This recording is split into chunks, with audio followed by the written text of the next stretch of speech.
ఇటీవల రాష్ట్ర పోలీస్ శాఖ నిర్వహించిన కానిస్టేబుల్ నియామకాల్లో ఎంపికైన శ్రీ సుబ్బారాయ నారాయణ కళాశాల 15 మంది విద్యార్థులు పోలీస్ కానిస్టేబుల్ పోస్టులకు ఎంపికయ్యారని కళాశాల ప్రిన్సిపల్ డాక్టర్ ఎంఎస్ సుధీర్ తెలిపారు. గర్వకారణమైన విజయాన్ని పురస్కరించుకొని ఎంపికైన వారికి కళాశాల ఆడిటోరియంలో సన్మాన కార్యక్రమం నిర్వహించారు. ఈ కార్యక్రమానికి ప్రధాన అతిథిగా పల్నాడు జిల్లా ఎస్పీ కె శ్రీనివాసరావు హాజరయ్యారు.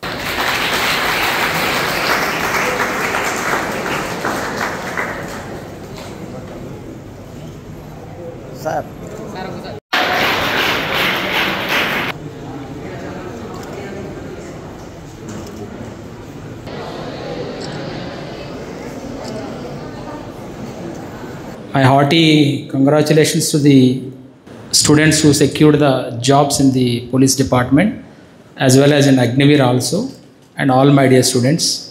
మీ ప్రెసిడెంట్ సెక్రటరీస్ ఇద్దరు కూడా నా దగ్గరికి వచ్చినప్పుడు ఈ కాలేజ్ నుంచి ఎంతమంది సెలెక్ట్ అయ్యారు డిపార్ట్మెంట్లో అనేటప్పుడు ఖచ్చితంగా వాళ్ళని ఫెలిసిటేట్ చేసే దాంట్లో నేను కూడా భాగం కావాలనేటువంటిది ఒక ఆలోచన.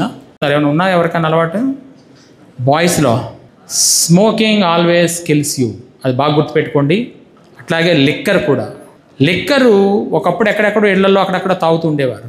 ఇప్పుడు అది బయటకు వచ్చి అక్కడక్కడ తాగుతున్నారు. అంటే ఇట్ ఈస్ ఎ కామన్ అన్నట్టుగా తయారవుతున్నారు. ఇవి కాదన్నట్టుగా గాంజా, ఈ మధ్యన గాంజా సిగరెట్స్ కానీ, ఆ గాంజాను నలుపుకొని ఏదో చిన్న చిన్న పౌడర్స్ తీసుకోవడం కానీ, ఏమొస్తుంది నీకు అని అడిగితే సార్ చాలా ఏదో గాలిలో తేలిపోతున్నట్టు ఉంటుంది సార్ అండి. నువ్వు మనిషివి కదా, నీ కాళ్ళు ఎప్పుడు నేల మీద ఉండాలి కానీ గాలిలో తేలిపోతే అలా చెప్పండి, అలా తేలకూడదు కదా. అలా తేలే విధంగా నువ్వు వెళ్తున్నావంటే నిన్ను నువ్వు మర్చిపోతున్నట్టుగా లెక్క, నీ మైండ్ నీ కంట్రోల్లో లేనట్టుగా లెక్క. మరి అటువంటి సందర్భాల్లో హ్యూమన్ లైఫ్ ఎందుకు? మీరు గాంజా కేసెస్లోకి ఇరుక్కున్నా కూడా minimum 20 years of punishment is there, minimum 20 years punishment. అట్లాగే నేను చాలామంది పిల్లల్ని చూస్తూ ఉంటాను, ట్రిపుల్ రైడింగ్లో ఆ బండి మీద కూర్చుని ఒకడు ఇటువైపు ఉరుగుంటాడు, ఒకడు అటువైపు కూర్చుంటాడు, ఆ హ్యాండిల్ ఎట్లా ఎట్లా తిప్పుతున్నారు, అటు ఇటు వెళ్తున్నారు. రోడ్డు మీద చక్కగా ఇలా స్ట్రైట్గా వెళ్ళని చెప్తే ఈ చివరి నుంచి ఆ చివరికి బండి తీసుకెళ్ళాలంటారు.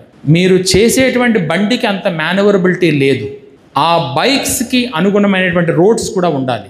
మీరు వెళ్ళిపోదాం అనుకున్న స్పీడ్కి మీ వెహికల్ తాలూకా టైర్స్కి ప్లస్ గ్రౌండ్కి ఉండే ఫ్రిక్షన్ ప్రాపర్గా ఉండాలి.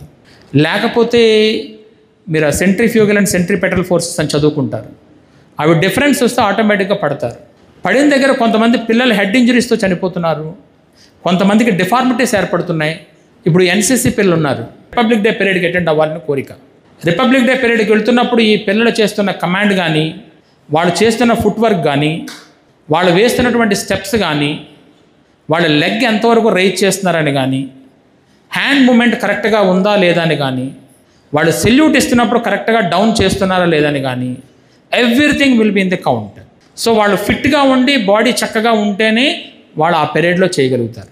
ఏదో యాక్సిడెంట్స్లోకి వెళ్ళి ఇక్కడ అక్కడ జాయింట్స్లో వేయించుకుని వెళ్తే మీరు స్పోర్ట్స్కి పనికిరారు, దీనికి పనికిరారు.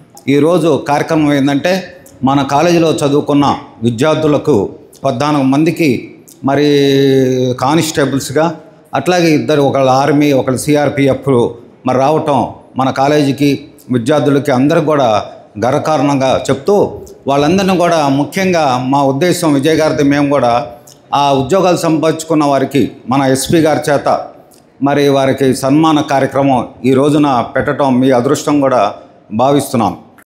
డబ్బు సంపాదించాల్సిందే నేను కాదను, దాంట్లో నీతిగా నిజాయితీగా ధర్మంగా న్యాయంగా ఉన్నప్పుడే భగవంతుడు మీకు అందిస్తారు. అందుకోసమే ఇవాళ మీ 15 మందికి ఎస్పీ గారి చేత సన్మానం పెట్టిద్దాం అనుకున్నాం. కొంతమంది అయినా మార్పు వస్తుంది జనాలు. గత ఎలక్షన్స్కి నష్టపడిన రోజుల్లో విపరీతంగా కేసులు పెట్టారని ఆయన